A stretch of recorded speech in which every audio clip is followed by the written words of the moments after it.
Chandigarh mayor തെരഞ്ഞെടുപ്പിൽ ബിജെപിയെ വെട്ടിലാക്കി കൂടുതൽ തെളിവുകൾ പുറത്ത്. വരണാധികാരി അനിൽ മസ്ലി ബാലറ്റ് പേപ്പറിൽ എഴുതുന്ന CCTV ദൃശ്യങ്ങൾ പുറത്ത്. ബിജെപി ജനാധിപത്യത്തെ കശാപ്പ് ചെയ്യുന്നത് എങ്ങനെയാണെന്ന് വ്യക്തമെന്ന് ദൃശ്യങ്ങൾ എക്സിൽ പങ്കുവെച്ചുകൊണ്ട് ആം ആദ്മി പാർട്ടി വ്യക്തമാക്കി. തെരഞ്ഞെടുപ്പിൽ അട്ടിമറി ആരോപിച്ച് കോൺഗ്രസ് AAP സഖ്യം സമർപ്പിച്ച ഹർജിയിൽ വരണാധികാരികളെ വിചാരണ ചെയ്യണമെന്ന് സുപ്രീം കോടതി നിർദ്ദേശിച്ചിരുന്നു. അനൂപ് ദാസ് വിവരങ്ങളുമായി ചേരുന്നു. ആ ദൃശ്യങ്ങളാണ് ഈ കാണുന്നത്. വരണാധികാരി എഴുതുന്ന.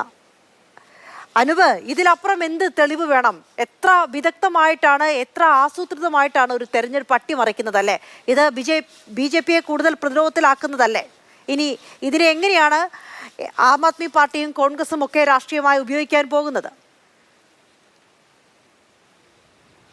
ഈ ചണ്ഡീഗഡ് തിരഞ്ഞെടുപ്പ് വിജയം രാഷ്ട്രീയമായി രാജ്യത്താകമാനം ഉപയോഗിക്കാനുള്ള ഒരു ശ്രമമായിരുന്നു ആം ആദ്മി പാർട്ടിയുടെയും കോൺഗ്രസിൻ്റെയും. കാര്യം സ്വാഭാവികമായും ഭൂരിപക്ഷമുണ്ട്. വിജയിച്ചാൽ ഇന്ത്യ സഖ്യം എന്നുള്ള നിലയിൽ ആദ്യത്തെ വിജയം എന്ന നിലയ്ക്ക് ഞങ്ങൾക്ക് മുന്നോട്ട് പോകാൻ കഴിയുമെന്ന് നേരത്തെ തന്നെ ആം ആദ്മി പാർട്ടി വാർത്താ സമ്മേളനം വിളിച്ച് തന്നെ പറഞ്ഞതാണ്. പക്ഷേ ആ ഘട്ടത്തിലാണ് 8 വോട്ടുകൾ ഒരു തെരഞ്ഞെടുപ്പിൽ നോക്കൂ, ആകെ 35 വോട്ടുള്ള ഒരിടത്ത് 8 വോട്ടുകളും, ആ 8 വോട്ടുകൾ എന്ന് പറയുന്നത് ഒരു സഖ്യത്തിൻ്റെ ആം ആദ്മി പാർട്ടിയുടെയും കോൺഗ്രസിൻ്റെയും വോട്ടുകൾ, ആ 8 വോട്ടുകളും അസാധുവാക്കുന്നതിൻ്റെ നേർചിത്രമാണ് ഇപ്പോൾ നമ്മൾ ദൃശ്യങ്ങളാണത് കണ്ടുകൊണ്ടിരിക്കുന്നത്. ജനാധിപത്യത്തിൻ്റെ കശാപ്പ് എന്ന ആം ആദ്മി പാർട്ടി ഉപയോഗിച്ച വാക്കല്ലാതെ ചേരുന്ന വാക്ക് ഈ ദൃശ്യങ്ങൾക്കില്ല.